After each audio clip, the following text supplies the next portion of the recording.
Kita akan belajar tentang bahaya daripada sikap impulsif. Buka bersama dengan saya Kejadian 25 ayat 29 sampai dengan 34. Saya ulang sekali lagi.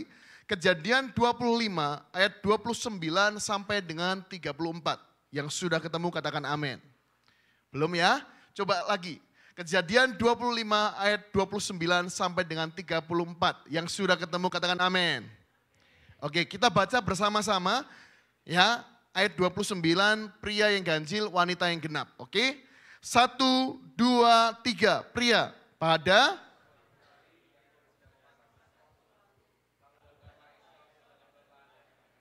ayat 30, wanita.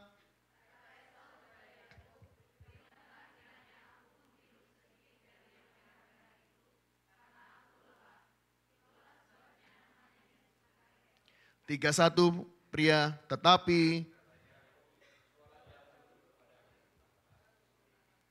32 wanita.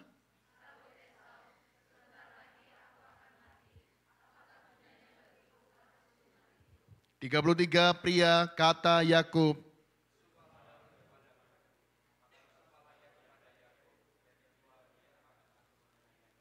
Tiga 34 wanita. Lalu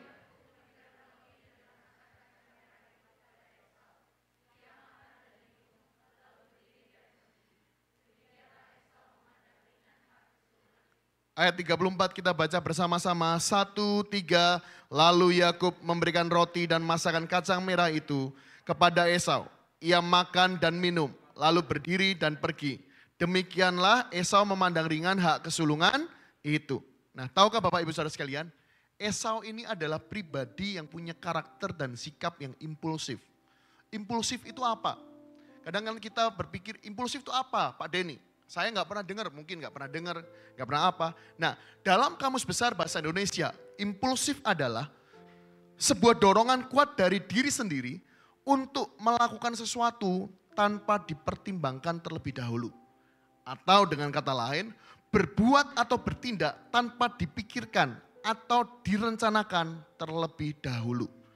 Tentu kalau kita melihat sikap seperti ini, kita itu selalu mudah untuk menemukan orang-orang yang bertindak nggak dipikir, berkata-kata nggak dipikir. Melakukan sesuatu tidak direncanakan, hidupnya itu ngeflow. Ada yang pernah melihat seperti itu? Kalau pernah katakan amin. Ada ya, puji Tuhan Anda jujur. Saya sering kali melihat ada orang-orang yang bahkan berpergian, nggak ada perencanaan. Sehingga apa? Liburannya nggak jelas. Yang kesana, kesini, semau-mau dia aja. Nah, tahukah Bapak Ibu Saudara sekalian, sikap seperti ini kita mungkin pernah melihat orang-orang yang bahkan bertindak kok tidak dipikirkan matang-matang. Sehingga nanti ujungnya hasil atau buah dari tindakannya itu, kalau itu sesuatu yang buruk, baru dia menyesal. Ingat, tahun ini adalah tahun kemenangan. Saya berdoa tahun kemenangan ini kita itu menang dengan cara yang benar. Yaitu apa? Kita setiap kali mau bertindak, setiap kali mau berkata-kata, itu selalu dipikirkan terlebih dahulu. Yang mengerti katakan yes. Nah, ternyata ada bahayanya dari sikap atau karakter impulsif. Sehingga kita perlu hati-hati. Apa saja itu? Saya akan bacakan sekali lagi ayat 30 sampai 33. Kata Esau kepada Yakub, berikanlah kiranya aku menghirup sedikit dari yang merah-merah itu. Karena aku lelah. Itulah sebabnya namanya disebutkan Edom. Tetapi kata Yakub, jualah dahulu kepadaku hak kesulunganmu. Sahut Esau, sebentar lagi aku akan mati. Apakah gunanya bagiku hak kesulungan itu? Ya kalau kita lihat Esau agak sedikit lebay. Capek dikit aja sudah kayak mau mati gitu ya. Nah ayat 33 kata Yakub, bersumpahlah dahulu kepadaku. Maka bersumpahlah ia kepada Yakub dan dijualnyalah hak kesulungannya kepadanya.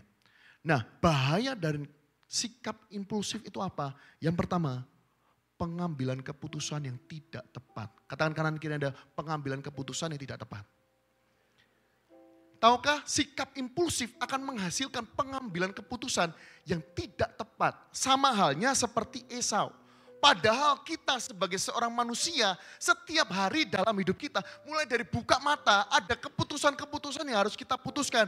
Dan satu hari bisa puluhan keputusan yang harus Anda ambil. Bahkan kalau di dunia kerja, mungkin ada keputusan-keputusan dalam pekerjaan Anda yang Anda harus putuskan. Sehingga kita itu setiap hari memutuskan sesuatu. Yang percaya katakan yes. Nah, karena kita itu memutuskan sesuatu, tidak boleh kita menjadi orang yang impulsif. Karena kalau kita menjadi orang yang impulsif, yang tidak pernah memikirkan apa yang kita mau lakukan, apa yang mau kita katakan, apa yang mau kita tindakan, kita itu nggak pernah kita pertimbangkan matang-matang. Ujungnya itu nanti akan membuat kita rugi sendiri. Nah maka dari itu mari belajar. Esau ini orang yang impulsif. Sikapnya impulsif sekali, dia nggak mikir. Cuma capek gitu aja, dia merasa mau tukarkan itu sampai bersumpah loh. Nah di sini Bapak Ibu Saudara sekalian, kita melihat bahwa Esau itu ceroboh, katakan ceroboh. Katakan lebih keras ceroboh. Cerobohnya kenapa? Esau kok mau naruh hak kesulungan digantikan dengan kacang merah. Cuma semangkok. Nah Bapak Ibu perlu tahu, di zaman itu hak kesulungan itu sangat penting, katakan sangat penting. Kenapa? Karena yang pertama, di zaman itu orang yang punya hak kesulungan itu selalu bicara tentang warisan harta. Yang sulung itu yang akan terima dulu warisan harta di zaman itu. Di zaman sekarang beda. Kemarin saya ketemu dengan ada satu orang yang dari Sumatera, dia punya budaya ternyata berbeda. Justru yang terima warisan semuanya itu adalah yang penting anak yang pria. Jadi dia yang wanita sekalipun dia sulung dia gak terima. Saya baru tahu dan saya kaget. Hah? Sama sekali. Jadi dia harus mengupayakan kehidupannya sendiri. Bukan berarti dia mencari harta, bukan. Tapi dia pun kaget karena ada budaya itu. Dan ini realita yang terjadi di zaman kita. Gak selalu yang sulung itu yang akan terima warisan. Tapi di zaman itu orang yang sulung dia yang terima warisan. Jadi kalau kita lihat gini, warisan harta daripada orang tuanya digantikan hanya dengan semangkok kacang merah. Rugi nggak? Rugi menurut saya. Lalu yang kedua, hak kesulungan juga bicara tentang apa? Kepemimpinan atas keluarga, bahkan suku. Jadi kalau kita lihat di zaman dulu, itu bukan cuma satu keluarga, tapi juga bisa bicara tentang suku. Makanya kalau punya hak kesulungan, dia itu secara otomatis ketika orang tuanya nggak ada, dia akan jadi pemimpin dalam keluarga maupun bisa jadi di dalam sukunya. Nah di sini yang ketiga, ini yang juga nggak kalah pentingnya. Hak kesulungan itu menentukan kedudukan spiritual, katakan kedudukan spiritual. Di mana anak sulung itu selalu dianggap sebagai perantara antara keluarga dan Tuhan. Di zaman itu. Jadi 3 hal dari banyak hal yang coba saya cari tahu. Dan 3 ini menurut saya lebih penting daripada semangkok kacang merah. Esau yang impulsif, dia gak mikir. Orang impulsif itu gak mikir itu. Dia gak mikirkan itu. Dia yang penting ya sudah, aku tukarkan, sumpah serapa. Tapi menurut saya Esau ini ceroboh sekali. Dia sudah diberikan sesuatu yang baik daripada Tuhan, dia gak mau. Dan dia mengambil keputusan yang salah karena dia itu impulsif. Nah Bapak Ibu Saudara sekalian, dari sini kita tahu bahwa Esau ini sikapnya impulsif. Dan dia itu tidak pernah mikir panjang. Yang mengerti katakan yes. Sama halnya dengan kita hari ini. Tahun ini baru mulai, katakan baru mulai. Tahun ini baru mulai, baru Januari. Berapa yang sudah salah ambil keputusan? Pada umum 1 dari banyak yang nangis. Baru awal tahun loh. Bisa salah keputusan. Ayo rubah. Jangan gini loh. Kalau Anda mau ambil keputusan, jangan cuma berdasarkan, oh ya sudah aku mau, ambil. Coba pikirkan matang-matang. Katakan kanan kiri Anda pikirkan matang-matang. Ya, setelah Anda pikirkan matang-matang, tuangkan pikiran Anda itu dalam perencanaan. Kalau memang itu akan terjadi dan Anda mau itu terjadi, dari pikiran yang matang, keputusan diambil, buat perencanaan yang jelas. Jangan ngeflow. Ada banyak orang ngeflow pengen buka usaha aja. Nah di sini mari kita belajar. Lihat di sini, saya catat di sini. Kalau Anda mau buka usaha, ini contoh yang paling sederhana. Anda mau buka usaha atau mengembangkan usaha atau bahkan mau pindah tempat kerja.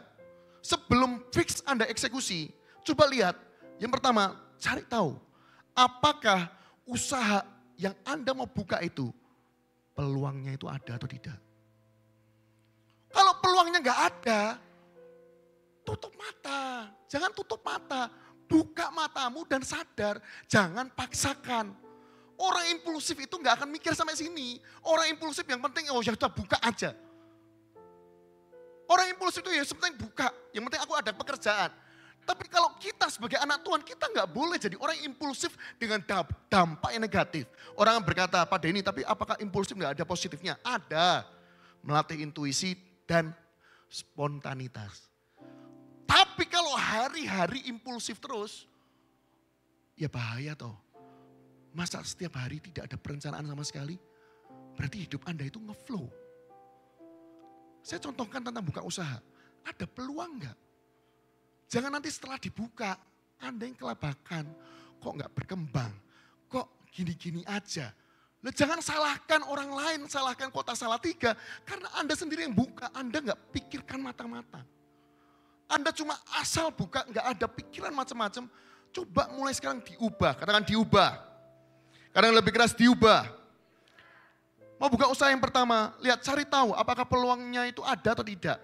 Yang kedua, mengapa Anda harus buka usaha itu? Anda yang buka usaha, Anda harus bisa jawab. Kenapa Anda buka usaha itu? Kalau Anda nggak bisa jawab, wah repot. Anda nggak punya tujuan, nggak punya visi. Kenapa harus buka? Kenapa harus buka? Bukankah nanti malah Anda itu menyusahkan dirimu sendiri? Kenapa? Karena yang ketiga, lihat di sini. Saya berdoa Anda nggak impulsif di tahun 2025. Dari mana sumber dana untuk buka usaha Anda? Dari mana? Pinjaman bank. It's okay, saya nggak anti, silahkan nggak apa-apa. Tapi ingat kalau mau pinjam bank, tata cicilannya jangan sampai nggak bisa bayar. Jangan nanti hidup kita itu jadi susah sendiri. Karena keputusan-keputusan kita yang tidak kita pikirkan panjang. Dan kita pikirkan matang-matang. Yang mengerti katakan yes. Bahaya dari sikap impulsif itu ada. Ada dan banyak orang hari ini karena sikap impulsifnya, tergesa-gesanya yang tidak dipikirkan, ambil keputusan. Dia susah. Yang susah bukan cuma satu orang saja. Keluarganya susah. Rekan-rekan kerjanya susah. Bahkan orang-orang di dunia kerja yang dia pimpin pun susah. Maka dari itu, Bapak Saudara sekalian, kalau Anda adalah seorang pemimpin di dunia kerja, jangan jadi orang yang impulsif. Sikap impulsif itu kikis. Sesekali gak apa-apa untuk melatih intuisi, spontanitas. Oke. Tapi kalau everyday Anda itu semuanya spontanitas. Wah saya ragu lah Anda ini beneran mimpin pekerjaan Anda, usaha Anda dengan benar. Atau yang penting ngalir aja. Itu beda. Ayo rubah, katakan berubah. Ya, ingat baru awal tahun. Saya berdoa, semoga ini gak telat. Karena saya tadi umum satu agak sedih, kenapa? Mungkin ada beberapa orang sudah salah ngambil keputusan. Masalahnya kalau ambil keputusan salah itu dampaknya belum tentu cuma sehari. Buka usaha pakai bank semuanya nanti nggak bisa nyicil. Susahnya itu bisa tahunan, bisa puluhan tahun. Yang mengerti katakan yes. Yang susah bukan cuma Anda, yang susah bahkan anak Anda. Dan ayo, GMS Salatiga, kita berubah. Yang mau katakan yes. Ayat 32 dan 33. Sahut Esau, sebentar lagi aku akan mati. Apa gunanya bagiku hak kesulungan itu? Kata Yakub, bersumpahlah dahulu kepadaku. Maka bersumpahlah ia kepada Yakub dan dijualnyalah hak kesulungannya kepadanya. Bahaya daripada sikap impulsif. Yang pertama, pengambilan keputusan yang seringkali tidak tepat. Yang kedua, orang yang impulsif tidak tahu prioritas hidup. Esau ini nggak tahu, nggak bisa membedakan mana yang urgent, mana yang important not urgent, mana yang urgent not important, mana yang not urgent not important. Esau nggak bisa bedakan. Kok bisa Pak Denny? Lihat baik-baik statement daripada Esau. Coba amati baik-baik. Dia berkata, sebentar lagi aku akan mati. Apa gunanya bagiku hak kesulungan itu? Padahal kalau kita amati, Esau itu cuma capek. Capeknya itu menurut kita baca baik-baik, dia bisa loh masak sendiri. Betul enggak? Karena di ayat setelah ini, dia mengolah masakan dagingnya, disediakan kepada orang tuanya. Berarti Esau itu bisa masak. Hanya karena ini loh, mendesak. Perutnya sudah mendesak, lapar. Lapar. Digadekan apa yang penting. Nah Bapak Ibu Saudara sekalian, mari kita belajar. Jangan jadi orang yang impulsif. Orang yang impulsif, dia akan menggadekan sesuatu yang penting hanya untuk yang mendesak. Anda yang mana? Ini masih awal tahun. Awal tahun selalu ingat, jangan gantikan yang penting dengan yang mendesak. Katakan kanan kiri Anda, jangan gantikan yang penting dengan yang mendesak. Ya, hak kesulungan itu lebih penting daripada semangkok kacang merah. Saya ingatkan sekali lagi, hak kesulungan itu lebih penting daripada semangkok kacang merah. Ingat yang tadi saya jelaskan. Hak kesulungan itu mempengaruhi apa? Itu baru 3 yang saya sebutkan. Kalau Anda cari tahu lebih dalam, hak kesulungan itu luar biasa. Bahkan orang tuanya nanti setelah ini akan memberkati. Berkat untuk anak sulung itu diberikan kepada Yakub semua. Dan Ishak berkata, apalagi yang aku bisa berikan kepadamu Esau. Walaupun cara yang kedua Yakub mengelabui Esau ya. Dan mengelabui Ishak. Tapi kita lihat ya, berkat kesulungan itu sangat-sangat penting. Ditukar sama semangkok kacang merah. Orang yang impulsif, orang yang melakukan tindakan, perkataan itu gak dipikir panjang. Dia gak tahu prioritas hidup. Dia gak tahu mana yang penting dalam hidupnya. Yang dia lakukan hanya mendesak, oh ini kejadian gini, langsung reaksi. Reaksi. Dia tipikal yang reaktif, bukan antisipatif. Nah saya berdoa, jemaat GMS Salatiga, saya berdoa Anda bukan tipikal orang yang impulsif. Dengan apa? Ayo belajar. Ketika mau ambil keputusan, selalu ingat ada prioritas kehidupan yang ada dalam hidup kita. Yang mengerti katakan yes. Yang mengerti katakan amin. Suatu kejadian, saya ada di situ, saya saksi mata. Rekan saya itu mau lulus. Mau wisuda, malah sudah wisuda itu, tinggal mau di, apa ini? Tali toga, itu mau digeser. Saya enggak lupa gesernya kanan atau kiri, tapi mau digeser. Anaknya kan saya nemeni, dari pagi itu sudah anaknya, Pah nanti difoto ya. Anaknya tuh bangga sekali, bangga banget gitu loh. Memang anaknya pria tapi agak-agak apa, anak bukan anak papa, anak mama ya, anak papa, anak mama. Tapi gimana ya, rasanya masih agak sedikit kekanak-kanakan. Tolong difoto ya. Papanya ya luar biasa lagi. Sudah mulai dipanggil di fakultasnya. Tiba-tiba papanya mau keluar, mau apa? Tak cari makan. Papanya makan diri, rindang. Oh saya itu kaget sekali. Loh, ini anaknya sudah pesen. Papanya malah ke sana. Waktu anaknya begini, saya tuh udah lari-lari. Om, sudah mau apa? Mau di talinya mau digeser om. Cepet om. Omnya, ya lari nggak bayar. Wah saya kan bingung, saya yang bayar tuh, sudah sama masalah satu tuh. Sampai sana telat, anaknya sudah begini. Saya yang lihat dari TV aja, saya foto dari TV. Si papanya ini telat. Dia melewatkan momen yang mungkin kalau nggak ada S2, S3, berarti seumur hidup sekali. Gak bisa keulang lagi. Oh bisa kalau anaknya mau kuliah S1 lagi, tapi biasanya kalau mau ngulang S1 lagi sangat jarang. Coba Anda bayangkan, gak keulang. Hanya karena mikirkan ini. Hal yang sama Bapak Ibu.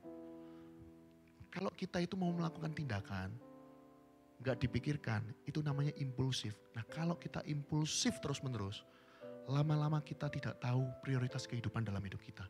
Yang mengerti katakan yes. Ya, ayo coba cari tahu, hari ini apakah Anda lebih memikirkan yang mendesak atau yang penting dalam hidup kita? Coba Anda kalibrasi ulang, cek and recheck lagi, supaya hidup kita itu balance. Dan ayo kalau ada area-area di mana Anda itu berbenah dan perlu berbenah. Mungkin di awal tahun aku tidak impulsif, aku ngambil keputusan, ambil tindakan, aku melakukan ini, melakukan itu, mungkin buka usaha, lakukan ini, melakukan itu. Gak tak pikirkan dulu. Mulai sekarang, belajar pikirkan matang-matang. Yang mau katakan yes. Ya. Bahaya dari sikap impulsif yang pertama, pengambilan keputusan yang tidak tepat. Ngomong sama kanan kirinya, pengambilan keputusan yang tidak tepat. Ya. Yang kedua, bahaya dari sikap impulsif adalah tidak tahu prioritas hidup. Katakan kanan kiri Anda, tidak tahu prioritas hidup. Katakan sekali lagi ke kanan kirinya, katakan begini, bedakan mana yang penting dan mendesak. Ya, bedakan. Dan yang ketiga, di ayat 34 dikatakan, lalu Yakub memberikan roti dan masakan kacang merah itu kepada Esau. Ia makan dan minum, lalu berdiri dan pergi. Kemudian Esau memandang ringan hak kesulungan itu. Tahukah yang ketiga, bahaya dari sikap impulsif adalah membuat kita kehilangan hal baik yang Tuhan sudah sediakan seharusnya untuk kita. Hak kesulungan itu hilang. Saya akan bacakan di sini. Kejadian 27 ayat 34 sampai 39. Sesudah Esau mendengar perkataan ayahnya itu, meraung-raunglah ia dengan sangat keras dalam kepedihan hatinya, serta berkata kepada ayahnya, berkatilah aku ini juga ya Bapa. Jawab ayahnya, adikmu telah datang dengan tipu daya dan telah merampas berkat yang untukmu itu, berkat anak sulung. Kata Esau, bukankah tepat namanya Yakub? Karena ia telah 2 kali menipu aku. Ingat, dia berkata 2 kali, padahal hanya satu kali. Yang 1 kali, Esau yang impulsif, dia menukar. Yang mengerti katakan yes. Ya, hak kesulunganku telah dirampasnya. Dan sekarang dirampasnya pula berkat untukku. Berarti ini berkat untuk anak sulung. Lalu katanya, apakah Bapak tidak mempunyai berkat lain bagiku? Lalu Ishak menjawab Esau katanya, sesungguhnya telah kuangkat dia menjadi tuan atas engkau. Lihat, Yakub jadi tuannya Esau. Sulung ya. Dan segala saudaranya telah kuberikan kepadanya menjadi hambanya. Ya, dan telah kubekali dia dengan gandum dan anggur, maka kepadamu apalagi yang dapat kuperbuat ya anakku? Kata Esau kepada ayahnya, hanya berkat yang satu itukah yang ada padamu ya Bapa? Berkatilah aku ini juga ya Bapa. Dan dengan suara keras menangislah Esau. Lalu Ishak ayahnya menjawabnya, sesungguhnya tempat kediamanmu akan jauh dari tanah-tanah gemuk di bumi dan jauh dari embun dari langit di atas. Anda baca setelahnya, Anda akan tahu betapa hak kesulungan itu sangat penting. Nah di sini Bapak Ibu Saudara sekalian, dia yang menukar, dia yang menyalahkan. Esau yang nukar, Esau yang menyalahkan. Makanya Bapak Ibu, dalam keadaan yang kepepet, dalam situasi yang perlu keputusan sekalipun, itu keputusan yang sangat penting. Please, selalu pikirkan dulu tindakan, perkataan, jangan sampai itu jadi bumerang bagi hidup kita. Yang mengerti katakan amin. Ya, sama kok. Saya mau ceritakan, berapa waktu yang lalu saya dan istri punya kesempatan ke Manado. Itu keputusan yang cukup cepat yang kami buat. Menurut saya cepat, karena nggak perlu sampai 2 hari, 3 hari kita sudah ambil keputusan itu. Simple, ketika Bapak Presiden turunkan harga tiket pesawat, kita memulai memikirkan untuk berangkat. Kalau nggak turun, nggak berani saya, ngeri sekali. Tapi karena turun, kita memikirkan. Tapi sebelum ke sana, saya itu harus tanya ke pemimpin saya. Saya tanya ke beliau, apakah bisa untuk kami ini lewat hari Minggu, 1 hari Minggu. Karena melewati ini. Saya izin dulu, boleh enggak? Oke, diizinkan. Setelah diizinkan, oke, kita mulai akan book pesawat. Saya sudah mulai hubungi mertua bahwa kami akan ke sana. Papa mama pergi-pergi enggak? Lihat ya, saya itu mepet waktunya karena pesawat harga semurah itu cepat penuhnya. Cepat banget penuhnya dan saya itu kejar-kejaran waktu. Saya kontak mertua, saya tanyakan. Oh enggak, papa mama enggak kemana-mana, kita di rumah aja. Oke, Denny Regina ke sana ya. Oke, kita sudah beli. Dan tahukah, saya plankan dari 9 hari, 2 hari saya di jalan, 7 hari saya kemana saja. Itu semua sudah direncanakan, bahkan sampai mikirkan mau beli kacang batik Yang dari Manado itu jaraknya mungkin 1 jam 45 atau 2 jam. Nanjak yang tebing begini-begini. Saya baru tahu Manado itu ada tebing juga. Tak pikir cuma pantai aja. Saya mikirkan, istri saya itu sampai mikirkan mau kacang batik ini semua harus beli. Saya mikir kenapa gak di Manado aja? Oh itu juga sama-sama ada di Manado. Oh enggak, ini pusatnya. Oke, kita ke sana. Semua diaturkan. Sekalipun udah diaturkan, kami itu bahkan mikirkan. Kita mau renov gereja. Kita datang ke Tondano dan Tomohon untuk ngelihat gedung gerejanya yang baru jadi mungkin tahun lalu. Kenapa? Karena selalu Sulam Papua regionalnya itu dapat pujian bahwa oh bagus sekali TBG-nya, pembangunannya bagus. Dan ketika saya masuk ke sana saya takjub. Wow, pantas. Saya jadi tahu, oh pantas harganya motong ya. Jadi murah. Di sana 650 juta udah beli tanah. 2.500. Udah milik sendiri. Nah kita berapa M aja masih sewa. Harga sudah beda. Pembangunan modelnya itu beda semua. Dan saya ngerasa mereka keren sekali. Bagus sekali. Coba Anda bayangkan. Saya mau liburan aja, saya tata. Betul ya Pak W? Pak W ada di grup, semua tak foto semua. Karena Pak W ini juga ikut tim pembangunan. Saya foto semua, saya kirimkan, wah ini semua. Lalu Pastor Bernard tanya, ada gembalanya enggak? Betul ya Pak W ya? Besoknya saya atur revisi. Yang tadinya kita mau kemana? Oke, ke GMS Manado. Di sana saya ketemu gembalanya, saya tanya semua tentang pembangunan. Lihat ya, saya yang sudah punya perencanaan aja. Ada revisi-revisi yang terjadi. Coba bayangkan kalau saya pergi, gak punya perencanaan. Saya jadi orang yang impulsif aja, oh tiket murah oke. Cus, pergi ke Manado. Manado sampai sana. Seperti kehidupan di Salatiga. Bangun tidur, liburan. Tidur lagi. Gak kemana-mana. Saya gak punya tujuan apa-apa. Saya bangun tidur gak ada semangatnya. Di Manado saya bangun terus sudah siap mau kemana. Oke mau kesini. Oke mau ketemu ini. Regina mau ketemu sahabat-sahabatnya. Oke saya dikenalkan ini. Saya sudah punya plannya. Coba bayangkan berapa dari kita mau pergi gitu aja gak punya perencanaan. Ujungnya kita capek sendiri, betul? Saya memikirkan kalau saya gak punya perencanaan. Buang waktu, buang dana, buang daya buat ke sana. Ngapain? Sama halnya dengan hidup kita. Bapak Ibu Saudara sekalian, sikap impulsif jangan dipertahankan. Yang mengerti katakan yes. Jangan jadi orang yang mau melakukan sesuatu, mau bertindak, mengambil tindakan, tidak pernah dipikirkan atau direncanakan dengan matang. Termasuk kalau itu bicara mau buka usaha, mau bekerja. Tolong pikirkan matang-matang. Supaya apa? Ujungnya apa yang Anda tabur, tuanya hal yang baik. Tapi kalau Anda tabur dengan tidak ada pertimbangan, tidak ada pemikiran yang jelas, hanya asal tabur, nanti Anda akan susah sendiri. Dan bahkan menyusahkan orang lain. Katakan kanan kirimu, ayo berbenah di area ini. Ya, ingat 2025 tahun kemenangan. Saya berdoa dari awal tahun pengambilan keputusan yang tepat akan membawa selangkah demi selangkah kita menuju kemenangan. Bukan malah kekalahan. Yang mengerti katakan yes. Amin. Mari kita bangkit berdiri. Ada 3 aplikasi untuk kita. Yang pertama, belajar merencanakan dengan detail. Rencanakan segala sesuatunya itu detail. Plan A, plan B jika perlu. Bahkan kalau semepet apapun, kondisinya kok waktunya kok mepet sekali, selalu pikirkan dulu. Saya membiasakan diri saya, sekalipun cepat itu harus ambil keputusan, saya harus pikirkan dulu. Oke, kalau ini saya ambil, nanti keputusan ini, oke, ini dampaknya ini, pengaruhnya ini, oke. Kalau ini tak ambil, oke. Saya sudah punya gambaran, oke, saya ambil ini. Sekalipun yang lain bagaimana, oke, saya ini. Saya siap dengan resiko ini. Rencanakan dengan detail. Mau press waktunya tuh mepet sekalipun. Jangan jadi orang yang tidak berani mengambil keputusan. Apalagi ngambil keputusannya asal. Yang mau nikah. Ada yang mau nikah?